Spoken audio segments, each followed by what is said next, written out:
안녕하세요. 김호준입니다.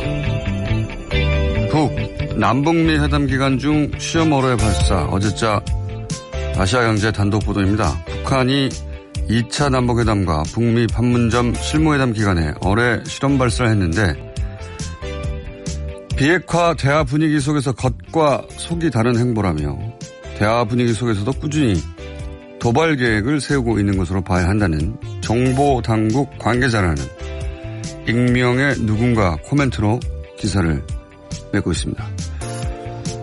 이 기사의 취지는 한마디로 북한은 겉과 속이 다르고 도발 계획을 계속 세우고 있으니 믿어서는 안 된다 하는 거죠.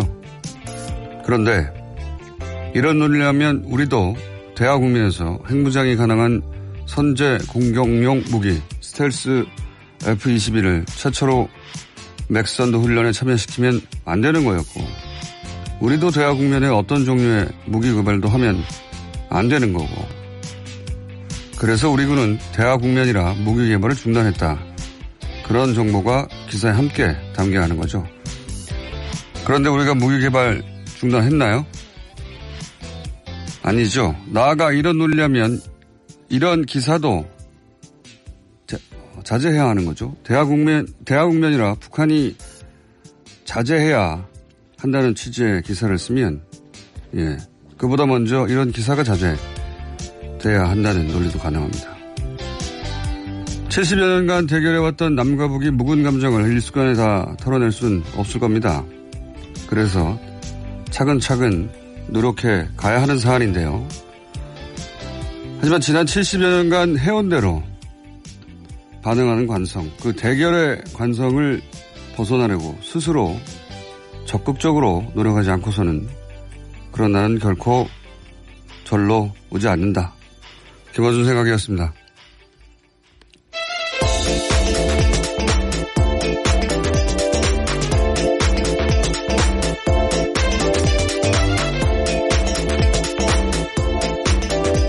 시사인의 김은지입니다. 네. 가끔씩 이런 기사가 계속 나옵니다. 네, 북한은 그렇죠. 변하지 않는다. 북한은 도발 계획을 멈추지 않았다. 북한은 겉과 속이 다르다. 그런 기사가 계속 나와요. 네, 남북 간 정상회담을 할 때도 군사 도발을 멈추지 않았다는 취지의 기사가요. 오늘 아침에도 보수신문 중심으로 나왔습니다. 그러니까요. 계속해서 그런 기사는 나옵니다. 네. 그러면서 이제 북한은 변하지 않았다라고 기사를 쓰는 그 언론들이 변하지 않은 거다. 제가 하고 싶은 건 그 말인데, 북한을 믿을 수 없다고 말하면서 그 언론을 그러면 북한이 믿을 수 있느냐. 보수 매체를 믿게 하지 않죠. 그들도.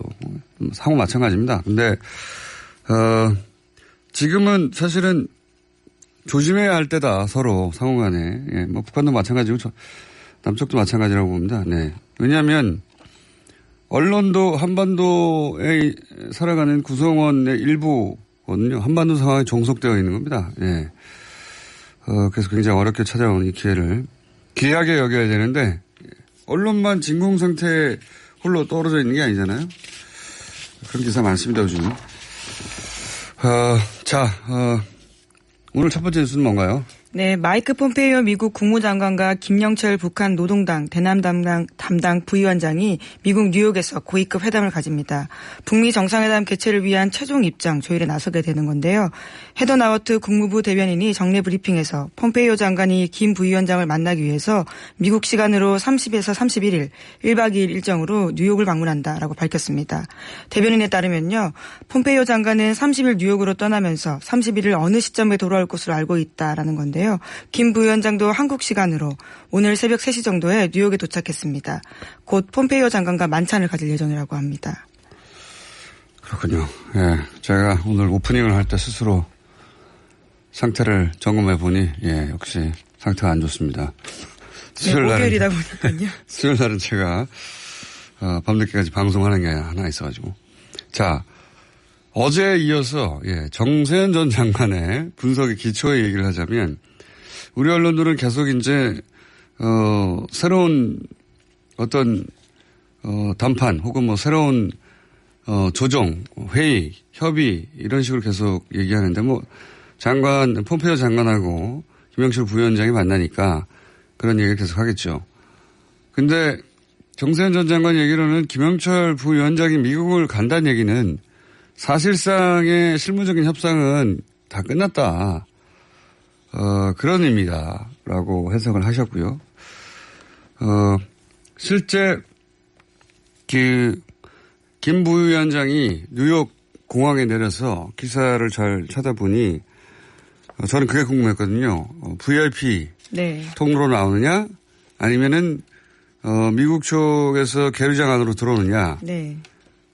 계류장 안으로 들어온다는 얘기는 뉴욕, 워싱턴도 마찬가지지만 워낙 그 VIP급들이 많이 오기 때문에 장관이나 이런 부위원장이나 직책만 따지자면 그냥 VIP 통로로 와야 돼요.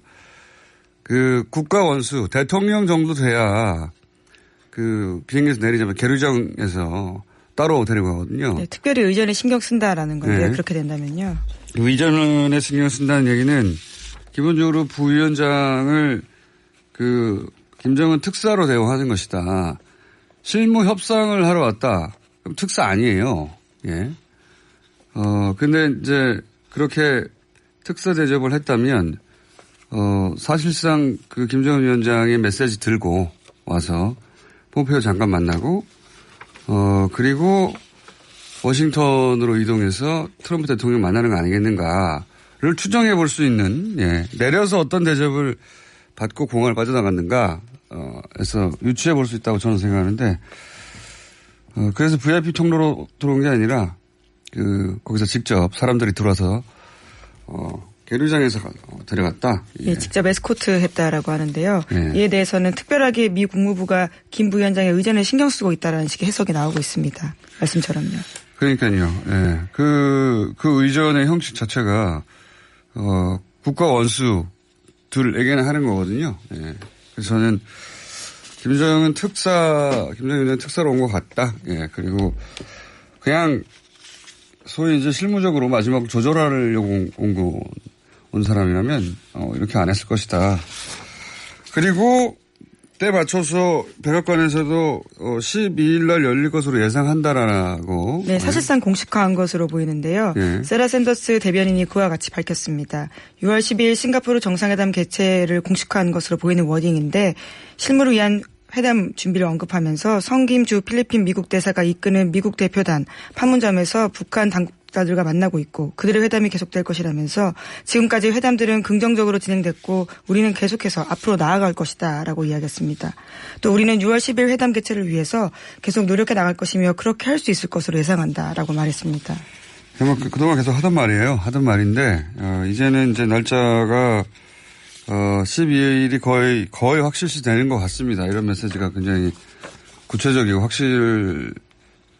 물론 그러면서도 7월 12일 날 혹시 열린다 하더라도 그때도 준비되어 있을 것이다라고 하는 토를 달긴 달았어요. 네, 연기 가능성을 완전히 배제하지는 않은 건데요. 네. 준비가 되어 있다라는 취지의 이야기로 봐야 될 것 같습니다. 언제든 준비가 되어 있던 취지인 것 같고, 근데 이제 앞부분의 이야기는 12일 날 열릴 거로 본다라고 얘기를 한 거고요.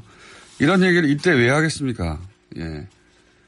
김영철 부위원장이 여기 왔다는 자체가 정세현 전 장관의 분석대로, 중요한 얘기 다 끝났다. 예. 중요한 얘기 다 끝나서, 그래야 김정은 위원장 메시지를 들고 갈 거 아닙니까? 중요한 얘기는 다 끝나야. 그런 상황인 것 같다. 예. 그렇게 보인다. 중요한 얘기 다 끝났고, 이제, 두 사람, 김영철 부위원장하고 폼페이오 장관이 대리로 일단 만나서 마지막으로 할 말 조율하고 그런 다음에 트럼프 대통령한테 보고한 다음에 그리고 만나겠죠. 예. 친서를 들고 혹은 메시지를 직접 전달하는 그렇게 보여집니다. 정세현 전 장관의 분석대로 안내기 별로 없는데 그렇게 보여진다. 그 분석에 기초하여 이 사안들을 해석해 보자면 그리고 이제 또 하필 청와대 행정관들이 싱가포르를 갔다는 뉴스도 동시에 나왔어요. 네, 그 사실이 알려지면서요. 청와대에서는 선을 긋는 내용도 같이 발표했습니다. 7월로 예정된 한국 싱가포르 정상회담 준비를 위해서 사전 답사차 직원을 파견한 것뿐이다라고 밝혔습니다. 실제 그럴 수도 있다고 보긴 합니다. 많은 타이밍이 아주 묘하죠. 예, 지금 김영철 부위원장 도착하고 그리고 미국에서는 10일이 거의 확실된다는 식의 얘기가 나오고, 그리고 이게 김명철 부위원장이 갔다는 건 다 실무적으로는 대충 정리가 됐다는 걸, 뜻한다는 해석이 맞다면, 이제 그러면 북미 정상회담에 의제들은 대충 조율됐으니, 싱가포르로 가서 어떻게 할지 한번 알아봐. 라고 했을 가능성에 대해서 머릿속에 떠오르는 걸 어떻게 합니까? 네, 하지만 청와대가 굉장히 조심스럽기 때문에 그에 대해서는 아니다라고요. 이야기하고 있습니다. 실제 아니어서 아니다라고 할 가능성도 당연히 있는 거고요. 또 한편으로는 특히 북미 관계에서, 청와대가 중간에 개입한다거나 혹은 뭐 앞서간다고 하는 메시지나 시그널이 나오는 걸 굉장히 부담스러워 하잖아요, 청와대가. 그래서 아니라고 할 수도 있는 거 아니겠냐라고 혼자 상상해 봅니다. 그럴 가능성도 없는 건 아닌 것 같아요. 예. 근데 청와대는 부인하고 있다. 네. 아닐 수도 있고요. 예. 하지만 그런 상상은 든다. 예, 우선 북미 고위급 회담에 굉장히 집중해야 될 때이기 때문에요. 메시지를 그렇게 낸 것으로 보이기도 하는데요. 예. 예, 또 세라 샌더스 대변인이 오늘 아침 추가 브리핑한 내용들을 보면 북미 고위급 회담이 마라톤 협상으로 진행될 거라고 하면서 회담 일정으로 하루가 꽉 찰 것이다라고 했기 때문에요. 이쪽으로 모든 이슈를 집중시키고 싶어 하는 것으로 보입니다. 당연합니다. 그래서 다른 나라에서 나오는 이 회담 관련 특히 중국, 일본은 별로 신경 안 쓰는 것 같고요. 예, 중국 그리고 우리 쪽에서 나오는 메시지도 주인공이 트럼프 대통령이어야 하는데, 예. 주인공, 그 효과를 줄이는 모든 조치에 대해서 혹은 그런 거에 대해서 굉장히 불편해 하니까 조심하는 것 같아요. 예. 꼭 이게 아니더라도. 자, 다음 뉴스는요. 예, 사법부 소식도 전해드리겠습니다. 양승태 전 대법원장 사법부의 재판 거래 의혹에 대해서 고발이 줄을 잇고 있습니다. 법원 공무원들로 구성된 법원 노조가 양승태 전 대법원장 등을 직권남용 혐의로 중앙지검에 고발했는데요. 법원 공무원 3,400여 명이 고발장에 서명했습니다. 뿐만 아니라 민병과 KTX 해고 승무원 등 소위 재판 거래 피해자 당사자라고 할 수 있는 사람들도요. 10개 단체가 구성해서 기자회견을 열었습니다. 이들은 다음 달 5일에 양 전 대법원장 등을 공동 고발할 계획이라고 밝혔습니다. 이게 이제 남북미 관련한 한반도 정세가 이런 식으로 보편하지 않았다면, 그리고 북미 정상회담이 초미 관심사가 안 되지 않았다면, 이 뉴스가 아마 몇 주간 계속해서 일이 올라갈 만큼의 대단한 뉴스죠, 사실은. 네, 정말 전에 없던 일입니다. 그러니까요. 권력이 찍어 눌러서 어떤 판결이 왜곡되었다. 이런 뉴스는 군사정권 시절부터 계속 있었는데 그게 아니고, 사법부가 적극적으로 반대입니다. 한편으로는. 사법부가 적극적으로 판결 결과를 박근혜 정부의 입맛에 맞춰서 그래서 거래를 시도했다는 거잖아요. 지금까지 나왔던, 권력형 또는 독재 정부가 압력을 가해서 기타 등등 그거하고는 차원이 다른 겁니다, 이게. 예. 그렇죠. 사법부 독립의 이슈를 아예 차원적으로 뭉개트리는 이야기들인데요. 정말 이제까지의 모든 그런 판결들은 얼마나 독립적이었는지 의심할 수밖에 없는 상황입니다. 당연하죠. 예. 사법부의 독립을 그동안 외쳤던 이유가 그렇게 과거에 권력이 사법부의 판결에 영향을 미쳤기 때문인데 그래서 사법부의 독립, 법관의 양심 계속 얘기해왔던 거죠. 헌법이 보장하고 있고. 근데 그게 아니고 사법부 스스로 그렇게 판결의 내용을 정권의 입맛에 맞춘 다음에 그래서 대통령을 만난 다음에 이거 해달라고 요구하는 상상할 수 없는 일. 예. 상상할 수 없는 일이 벌어졌는데 현 사법부가 이전 사법부 수장에 대해서 직접 법적으로 처벌을 요구하는 것에 대해서 부담을 느낀 것 같아요. 그전에는 아마도. 그게 이제 조사권이 없어서 그렇고, 그리고 사법부 수장이 직전 사법부 수장을 검찰에 수사 의뢰한다. 그 자체가 굉장히 부담스럽기도 전례가 없는 일이어서. 근데 저는 그건 아니란 판단이었다고 봅니다. 그 덕분에 반발이 더 커지고, 물론 입장을 바꾸긴 했는데, 현 사법부에서도 입장을 바꾸긴 했는데, 그 한 번의 잘못된 시그널이 오히려 사람들을 엄청나게 화가 나게 만들었다. 민변이고, 뭐, KTX 해고 승무원이고, 이렇게 해서 이 소위 거래 대상이 된 것으로 보여지는 재판과 관련된 단체가 많아요, 아주. 네, 그렇죠. 문건의 내용들이 아주 많기 때문에요. 거기에 대해서 의심되는 대상들이 꽤 많습니다. 심지어 숨진 성완종 전 회장 관련된 건도 있거든요. 그렇기 때문에 무수히 많습니다. 자, 뭐 이렇게 되자 이제 법원의 판사들도, 동의하게 돼 있고, 예. 헌정유린 맞죠? 예. 이거 제대로 수사해야 된다. 그러니까 사법부 수장이 직전 사법부 수장 혹은 이렇게 해서 사법부의 독립을 오히려 해치는 수사 의뢰가 되지 않을까? 사법부가 스스로 문제를 해결해야지. 이렇게 처음에 생각한 것 같아요. 근데 그렇게 넘어가지는 않을 것 같습니다. 사법부 내에서도 반발이 많으니까요. 네, 이미 신뢰가 무너졌기 때문에 그 신뢰 회복을 위해서도 정확하게 문제자들을 징계하고 엄벌해야 된다라고 생각하는데요. 관련해서 전국 법원의 대표 판사들로 구성된 전국 법관 대표회의의 의장이 양승태 사법부의 사법거래 의혹을 두고 반헌법적 행위다라고 공개적으로 글을 썼습니다. 그러니까 사법부의 존재 근거를 스스로 붕괴했다라고요. 비판을 한 건데요. 그러면서 책임자들을 엄정하게 처벌할 것을 촉구하고 다음 달 11일에 전국 법관 대표회의를 열어서 이 사태에 대해서 의견을 모으겠다라고 예고했습니다. 이 사안을 어떻게 처리하냐에 따라 사법부 전체에 대한 신뢰가 결정될 것이다.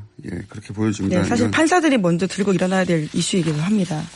이게 생각해보면 이게 어떻게 처리되냐. 그러니까 그동안 사람들이 심정적으로 이 재판은 이상하다. 이 판결은 이상하다 했을 때 마지막 내놓는 사법부의 해명 그리고 반론과 해명이 나온 이상 더 이상 할 말이 없어지는 법관의 독립. 그게 마지막에 나오는 반드시 사법부의 반론이거든요. 이런 식으로 계속해서 사법부의 판결에 대해서 이의 제기를 하는 것은 법관의 독립을 해치는 것이다. 그런데 법관의 독립을 자기들끼리 먼저 엄청나게 해치고 있었기 때문에 더 이상 그런 말을 할 수가 없게 된 거예요. 철저한 수사, 처벌 그렇게 이어지지 않으면 어떤 판결도 신뢰를 받지 못할 것이다. 그런 생각을 하지 않을 수 없고요. 판사들이 가장 위기의식을 느껴야 되는 상황입니다. 그러니까 아직 잘 모르는 것 같아요. 사법부 내에서는 이게 일반인들한테 어떤 영향을 미치는지 심정적으로도 그렇고 앞으로 계속해서 이 얘기는 나올 수밖에 없다. 제대로 처벌하지 않으면. 그때 당신들이 그랬잖아. 어떻게 믿어. 어떤 정보화에서도 그런 얘기가 반복적으로 나오게 된 사안이거든요. 시간이 거의 다 됐네요. 제목 정도만 체크하고 넘어가야 될 것 같습니다. 오늘부터 공식적으로 선거운동이 시작되는데요. 이번 지방선거에서는 4천여 명의 지역 일꾼들이 뽑힌다라고 합니다. 그래서요. 오는 12일까지 선거운동이 시작됩니다. 뽑는 건 4천 명이고요. 출마자는 몇만 명 수준이 됩니다. 심지어 재보궐선거도 12곳 있습니다. 큰 선거입니다. 오늘 선거운동이 법적으로 시작됐어요. 자, 여기까지 하겠습니다. 시사인의 김은지였습니다. 감사합니다. 3분 전부터 앉아 있었습니다. 안녕하십니까. 목소리가 굉장히 발랄해졌어요, 최근에. 자, 이제 선거가 시작되었고, 선거가 시작되면 이제, 보수 진보 집결하기 시작하죠. 그렇습니다만은, 이상기류가 이번 주에 잡히고 있습니다. 이상기류라고 하는 건 보수 진보가 서로 집결하는 게 아니에요? 네, 그렇지 않습니다. 먼저 숫자부터 오늘은 정당 지지도부터 먼저 하겠습니다. 민주당의 정당 지지율이 4.9%포인트. 많이 하락을 했습니다. 50.8%가 나왔고요. 7주 만에 가장 낮은 지지율입니다. 지난주 금요일 25일에 56.5%. 이 정도가 나왔어요. 지난주에는. 그러니까 한 5% 가까이 떨어진 건 굉장히 큰 폭인데요. 네. 근데 3일 연속 하락해서 어제 일간에는 50.3%를 기록했습니다.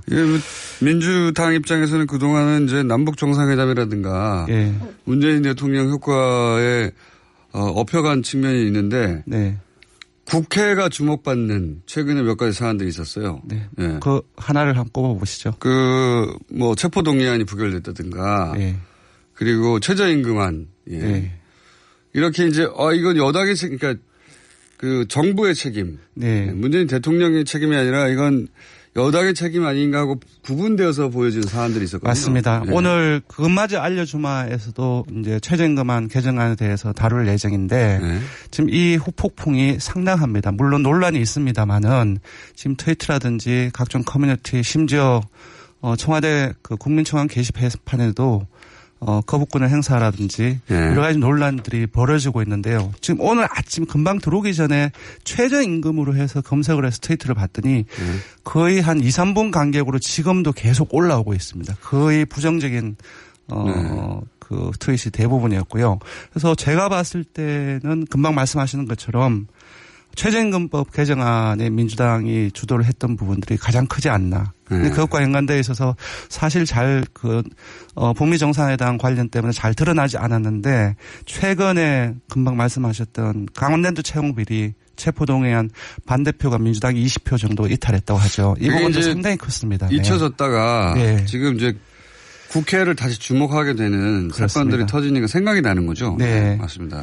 그래서 되게 놀랐었는데 사실 큰 선거를 앞두고 큰 정당을 중심으로 해서 각자의 지지층이 결집을 하는데 한 5%포인트 빠진 것은 사실 정당 지지율에서는 상당히 크게 빠진 거거든요. 크게 빠진 겁니다. 네. 물론 요 사안 최저임금안 개정안 관련해서 네. 그리고 소득 양극화 네. 그리고 소위 이제 경제 정책이 실패했다는 기사가 그렇습니다. 엄청나게 많이 쏟아졌기 때문에 네. 물론 엄청나게 많이 쏟아낸 의도도 있습니다. 실제. 네, 그렇습니다. 떨어지라고 이제 지지율 떨어지라고. 사실 기억하실지 모르겠지만 원래 딱 넘어오는 과정 속에서 최저임금 이 관련해서 언론에서 맹폭을 했습니다. 지금까지도 지금 사회 양극화를 그 원인으로 얘기를 하는 것이 이어지고 있고요. 그러면 최저임금 개정안을 그럼 보수 매체들은 칭찬하느냐? 아니거든요. 그렇습니다. 보수 매체는 칭찬하지 않고 사실 문재인 정부가 가장 크게 내걸었던 것이 최저임금 1만 원. 그리고 비정규직의 정규직 하거든요. 사실 지난 월요일 날에 통과됐던 부분들은 국정 철학이라든지 전체적인 방향성과 그게 개혁이 후퇴하는 거 아니냐 이런 시그널을 줄 수 있는 거고. 근데 그게 실제 얼마나 그런 영향이 있는지하고는 상관이 없어요. 그렇습니다. 인식하는 겁니다. 인식하는 것이고 최저임금법의 세부 내용을 누가 알겠습니까? 그렇습니다. 잘 모르는데 어쨌든 만약에 애초 공약대로 갔으면 애초 공약대로 갔다고 이제 보수 매체에서 공격했을 것이고 이게 개정안이 이렇게 개정됐다고 하면 보수 매체에서는 또 이걸 개정했다고 공격하게 돼 있어요. 그렇습니다. 어느 쪽으로도 공격하게 돼 있는데 그래서 그 부정적인 뉴스, 경제 관련 부정적인 뉴스가 많이 쏟아졌다. 예, 많이 쏟아졌고요.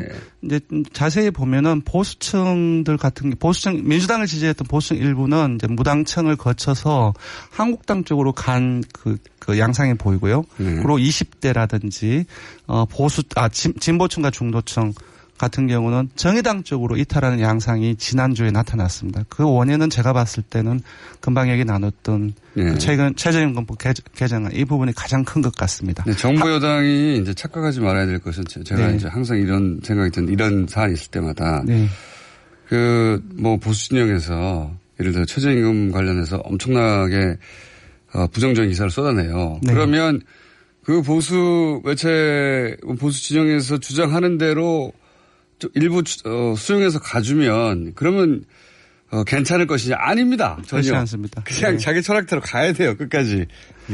네. 그런데 지금 선거를 앞두고 이 경제 문제 상당히 중요한 문제인데요. 이제 이번 주 이제 목요일 날, 금요일 날도 조사가 남아 있는데 상당히 좀 주목이 됩니다. 한국당으로 넘어갈까요? 한국당 넘어가면 자, 한국당은 지난 2주 상승했고 이제 3주째인데. 예, 3주째 상승했습니다. 1.3% 포인트 상승해서 20.8%를 기록했습니다. 5주 만에 다시 20% 선을 넘어섰습니다. 기억하시겠지만 4.27 남북 정상회담 직후부터는 17%대로 떨어졌거든요. 그래서 지금 보면 전체적으로 대구 경북이라든지 수도권 30대 이하 60대 이상 다 이제 상승을 하고 있고요. 아까 말씀드렸다시피 정의당은 1.5%포인트 상승해서 6.3%를 기록했습니다.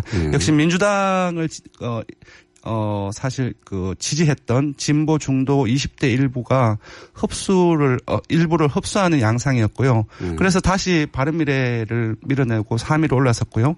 바른미래는 분석을 해보니 보수층이 소폭 이탈했는데 그것이 자유한국당 쪽으로 많이 갔어요. 그래서 0.6%포인트 하락해서 6.1%를 기록했고요. 평화당도 살짝 꿈틀을 그렸습니다. 소폭 오르면서 0.9%포인트 오르면서 3.2%를 기록했습니다. 예, 다른 정당의 뭐 상승폭 하락폭은 그렇게 크진 않은데. 네. 예. 물론 뭐 민주당은 다른 정당 다 합친 것보다 더 많았기 때문에. 그렇습니다. 예. 아직도 그렇기는 합니다. 폭이, 네. 커도 뭐 눈에 잘 안 띄긴 하는데. 네. 절대 수치로 보자면 4%대는 굉장히 큰 거죠. 일주일 사이에 4%. 네, 그렇습니다. 네. 예, 문재인 대통령 국정수행 평가를 짚어보겠습니다. 거꾸로 정당이 대통령에게 부정적 영향을 주는 사안이거든요. 예, 지금까지는 거의 대통령이 정당으로 영향을 미쳤는데 이번에는 이제 거꾸로입니다. 네. 예, 문재인 대통령의 긍정평가는 0.7%포인트 하락해서 71.8%입니다. 부정평가도 호전입니다. 1.3%포인트 하락해서 21.3%입니다. 이게 좀 이상한 거예요. 네. 부정평가 떨어지고 긍정평가 올라가야 네. 되는데. 네, 그렇습니다. 여기서 제가 보기에는 당이 네. 까먹은 부분이 영향을 미쳤다. 왜냐하면 대통령 관련해서는 생각해 보면 보통 이제 큰 틀의 그 정상회담 관련이나 네. 이런 영향들이 왔었는데 네. 거기 신호는 좋거든요. 저는 사실 이번 주 들어서면서 대통령 지지율은 소폭 상승할 것으로 봤는데요. 네. 왜냐하면은 4.27 남북 정상회담 직후에 급등했지 않습니까? 네. 그 이후에 1, 2주 조정을 하다가 지난주 같은 경우는 사실 큰 드라마가 있었죠. 북한과 미국이 상당히 싸우지 않습니까? 재검토하겠다. 그리고 전격 취소 공개 사안을 하면서 그러면서 빠졌던 부분들이 있고, 근데 그 후에 또 급변을 했습니다. 네. 4차 남북 정상회담이 2차인가요? 2차인가요? 전체로 4차고. 예, 이번 정부 들어서는 2차. 그런 이제 급물살을 좀 타게 됐죠. 6.12 그 싱가포르. 그래서 이제 오르라고 생각을 했었는데, 네. 긍정 요인들이 많은데, 네. 이번에는 국회 민주당이 영향을 미치지 않았나 싶습니다. 네. 지금까지 서로 대통령과 여당이 주고받은 효과 네. 중에 정당이 대통령에 부정적인 영향을 미친 눈에 띄는 첫 번째 케이스가 아닌가 싶어요. 그렇습니다. 네. 자, 하여튼 예, 이번 주조사는 TBS 의뢰로 리얼미터가 28일부터 30일까지 4월 동안 전국 19세 이상 1,503명을 대상으로 했습니다. 유무선 전화면접 자동응답 방식으로 실시했고 표본 오차는 95% 신뢰 수준 플러스 마이너스 2.5%포인트, 응답률은 5.1%였습니다. 자, 근데 큰 틀에서 보자면 이게 진보 보수로 양극화 선거 국면에서 네. 표가 모인다. 정의당도 당연히 그렇습니다. 민주당보다 더 진보니까요. 네, 이틀한 이제 민주당을 지지하던 이제 보수층 일부가 이제 자유한국당 쪽으로 간 경향은 있지만 아까 5%포인트 정도 빠졌지 않습니까? 대부분이 정의당이라든지 또 일부 이제 민주평화당 쪽으로 이제 빠진 이제 경향이 보였습니다. 네. 자. 바른미래당만 지지율이 빠졌네요. 예, 바른미래당만 빠지고. 그렇군요. 그렇습니다. 네. 자, 그것마저 알려주마. 네. 짧게 해보죠. 이 조사를 안 할 수가 없었습니다. 최저임금법 개정안에 대한 국민여론. 네, 국민여론을 조사를 해봤습니다. 최저임금 산입범위, 정기상여금하고 복리후생부 일부를 최저임금 산정을 할 때 포함을 시킨다는 거죠. 네. 거기에 대해서 개정안이 통과가 됐는데 그러니까 찬성하는지 반대하는지 결과적으로 줄어드는 거죠. 네.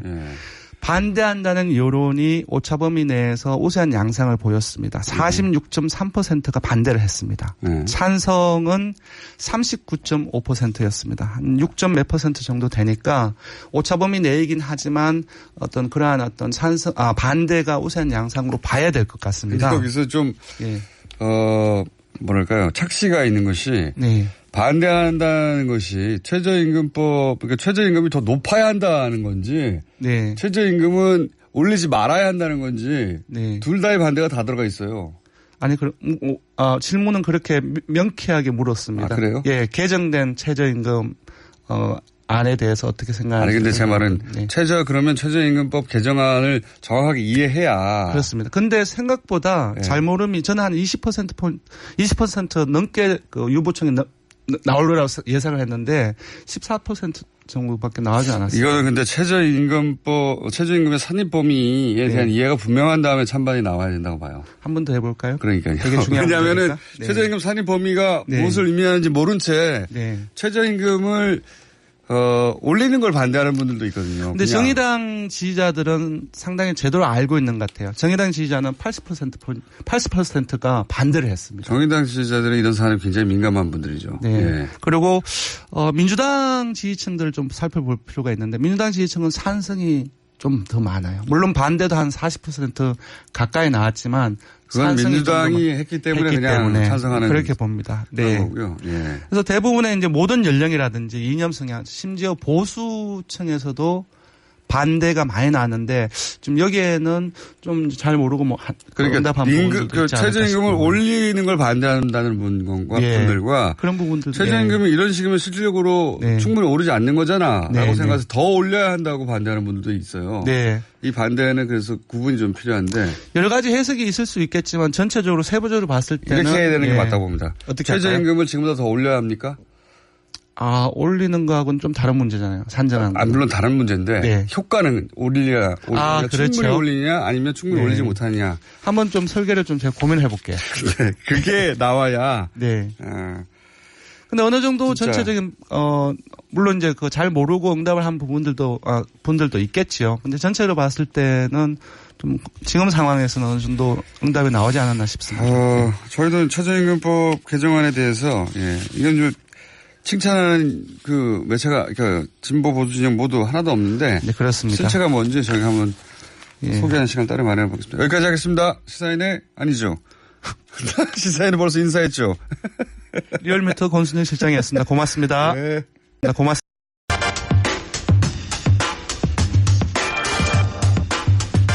양승태 전 대법원장 시절 청와대와 거래, 판결로 거래하려고 하였다. 이 사안 저희가 계속 전해드리고 있는데 그중에서 KTX 승무원 판결 오늘 이야기 나눠보기 위해서 김승아 철도노조 KTX 열차 승무 지부장 선생님 모셨습니다. 안녕하십니까? 안녕하세요. KTX 비정규직 해고 이거 진짜 오래된 뉴스거든요. 네, 정말 오래됐죠. 2006년 저희가 해고됐으니까요. 그러니까요. 그 철도 뭐라고 합니까? 요새 코레일이라고 합니까? 예. 코레일 철도공사? 예. 코레일에서 직접 고용하지 않고 중간에 한번 쿠션을 뒀잖아요. 네. 그 쿠션을 둔 회사가 홍익회입니다. 그 기차 타면 먹을 거 하는 곳. 네. 그래서 처음부터 이게 말이 안 된다. 아니 코레일 일을 하면서 왜 거기서 음식 파는 곳에 소속되어 있느냐. 뭐 그렇게 얘기를 했었죠. 근데 해고를 쉽게 하려고 그렇게 한 거잖아요. 그렇죠? 그렇죠. 근데 처음에는 그 철도청이기 때문에 공무원 티오가 없다. 그런데 2005년에 철도공사 전환이 됐거든요. 내년이 되면 철도공사 공기업이 되니까 그때 직접 고용하겠다라는 얘기를 저희는 듣고 갔어요. 처음부터? 네. 근데 그냥 약속을 지켜주지 않았죠. 그렇죠. 저희가 중공무원 대우 정년 보장 이것에 굉장한 메리트를 느꼈었거든요. 네. 그런데 점점 시간이 갈수록 언제 그랬냐는 듯 계약서에 썼어? 뭐 이런 식으로 이제 태도가 나오는 거죠. 처음에 선발할 때는 그렇게 약속했다가 네. 나중에 이제 공사 전환 직전에는 불안하셨겠네요. 그죠?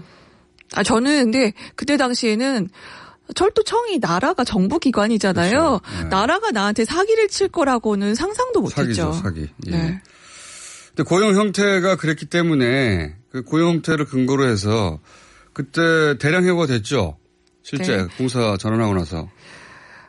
공사 전환하고 나서 대량 해고가 아니라 그냥 회사 이름만 바꿨어요. 홍익회가 철도 유통으로. 네. 제 말은 이제 철도청이 코레일이라고 이제 변하는 거 아닙니까? 거기서 이제 정규직으로 고용하겠다고 약속했었었는데 구두로. 네. 선발할 때 약속이 지켜지지 않고 대량 해고가 일어나지 않았냐 이거죠. 그때 저희가 해고당한 게 아니라 그때는 그냥 똑같은 자회사 소속인데 그 같은 자회사 소속으로 그냥 계속 계약 연장만 하고 있다가 저희가 파업을 2006년 3월 1일 하고 나서 저희가 해고당한 거죠. 왜 정규직으로 전환해주지 않냐라고 파업을 하자. 그때 대량 해고를 몇 명이나 했나요? 280명. 전체가 몇 명이었죠? 전체가 350명 정도 됐었는데. 350명 중에 280명을 해고했어요? 네. 그때 철도공사가 저희한테 요구한 게 그 철도유통이라고 이름이 바뀐 홍익회에서 코레일 관광개발이라는 다른 회사로의 이적을 요구했습니다. 그러면서. 그 이유는 뭐죠? 왜 이적을? 그게 홍익회에 있으면서 저희가 이제 문제가 되고 반발이 되니까 이 홍익회가 경영을 못한다. 그래서 홍익회에서 승무사업권을 뺏어서 그 감사원에서 매각청산 대상으로 지정된 부실 자회사 또 다른 코레일 관광개발이라는 관광회사에다가 승무사업권을 일괄 지급을 해버리면서 승무원을 그냥 그쪽으로 사업권을 넘겨준 거예요. 그러면서 무조건적으로 이쪽으로 이적해라. 라고 저희한테 요구했고 저희는 그걸 거부했죠. 저희는 직접 고용해야지 다른 자회사로 이적을 원한 게 아니다. 그것도 그 자회사가 청산 대상인 자회사. 네. 그러니까 그 회사가 없어져서 자연히 없어지라는 얘기군요.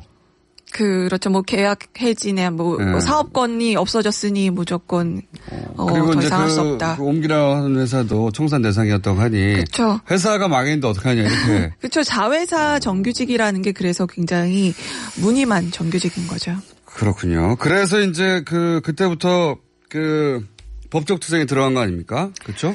법원에 소송을 건 거는 2008년이에요. 2008년. 그 전까지는 소송으로 가면 언제 이게 해결될지 모르니까 굉장히 시간이 오래 걸리잖아요. 그래서 하루빨리 승무원으로 돌아가고 싶다라는 생각에 계속 협상하고 투쟁하고 이런 일을 한 3년간 했죠. 그러다가 이렇게 해서 해결이 안 된다.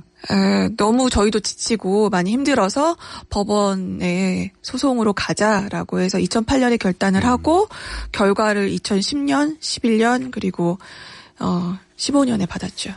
그래서 1심, 2심은 이겼잖아요. 그죠? 네. 법원이 왜냐하면 그냥 일반인들이 보기에도 이거는 일 자체는 당연히 철도청 코레일의 일인데 소송만 그렇게 되어 있는 거 아니냐. 부당해고다라고 손을 들어준 거죠? 그렇죠. 철도청이 승무원들을 고용한 것이 맞다라고 법원에서 근로자 지위 확인을 해 주셨어요. 저희가 그러면서 철도공사가 들이미는 그 이론이 승무원은 안전을 담당하지 않고 서비스만을 담당하기 때문에 이것은 외주 위탁이 가능한 업무다라는 서비스만? 거예요. 네. 그래서 대법원에서도 이제 판결문을 보면은 근데 안전 사고는 일회 사항에 불과하기 때문에 승무원 업무에서 차지하는 비중이 적다. 그래서 승무원 업무가 아니다라는 식으로 돼 있어요.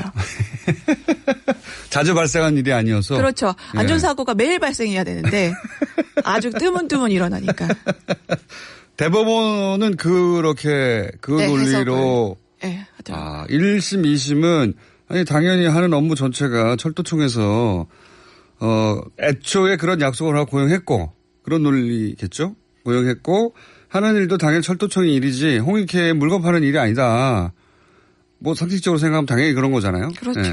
그리고 저희가 계속 파업을 했던 이유가 자회사로 못 가겠다고 했던 이유가 바로 그 안전 문제에 있습니다. 자회사로 있는 한 안전 업무를 할 수가 없어요. 그러면서 이게 불법 파견이다라는 문제가 불거지니까 그 자회사에서 야, 저 철도청, 철도공사 사람들은 같은 회사 사람도 아니야.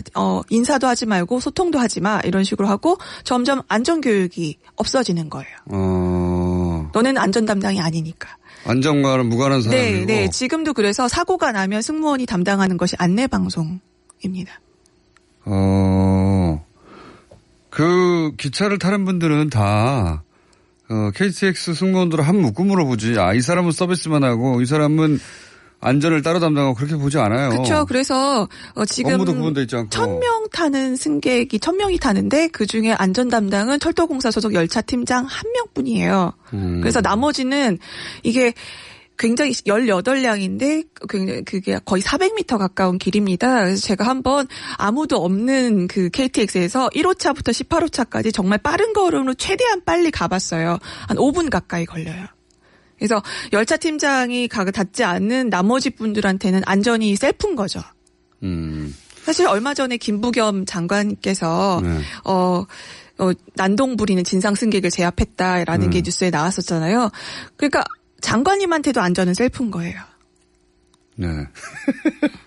자, 그래서 1심 2심은 당연히 열차 승무원들은 철도청이 고용되기 맞고 그렇게 약속도 했고 그러니 약속을 지켜라 해서 임금도 받았잖아요. 그렇죠? 네. 밀린 임금도 다 받고. 그러니까 다 끝났구나 생각하셨을 거 아니에요. 드디어 1심, 2심이 뒤집어지는 경우는 드물거든요. 진짜. 그렇죠. 대법원에서는 보통 1심, 2심에서 적용된 법리가 잘못된 게 있는지 그 정도만 심의한다고 하는데 대법원에서 1심, 2심에서 적용된 모든 증거 능력도 부정해버리고 오로지 서류상, 계약서상의 철도유통 자회사와 계약을 했기 때문에 승무원들이 자회사 소속이다. 그리고 자회사에서 유니폼도 지급하고 가방도 지급하고 그랬으니까 자회사 소속이다라고 돼 있어요. 그러니까 그 이전에 진술이라든가 혹은 뭐 증언들도 있었을 것이고 저 사람이 약속했어요. 들은 사람도 많고 다 인정하지 않았다고요? 네.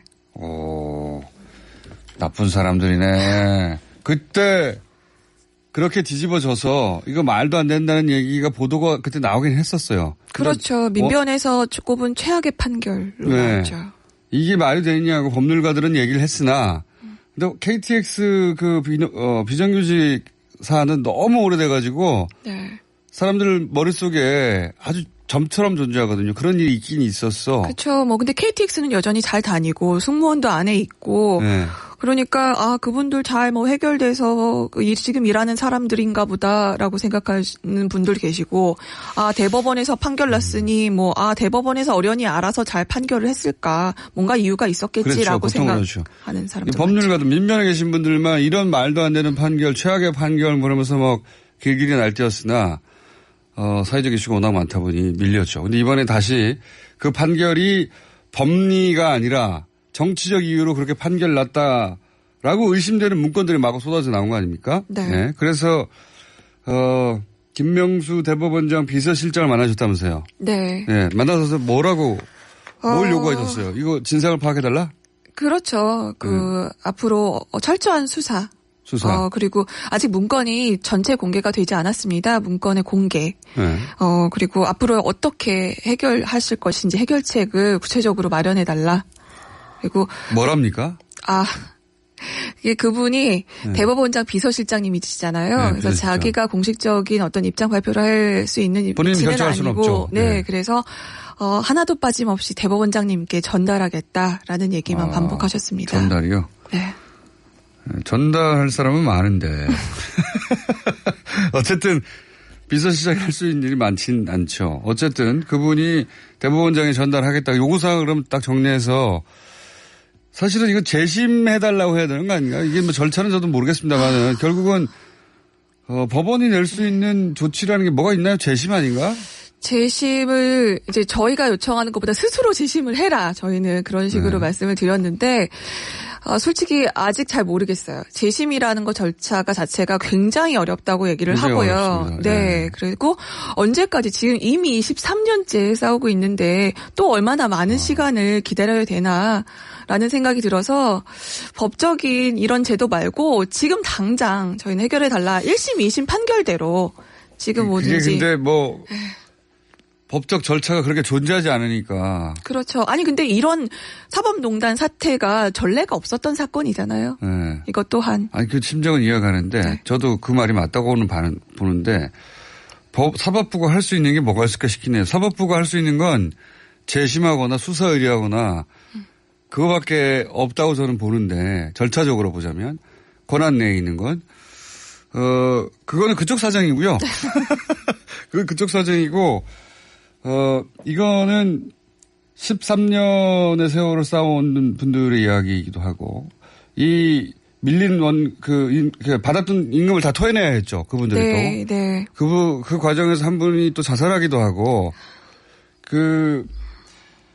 이 판결로 인해서 그분들의 삶은 완전히 무너진 거란 말이죠. 예.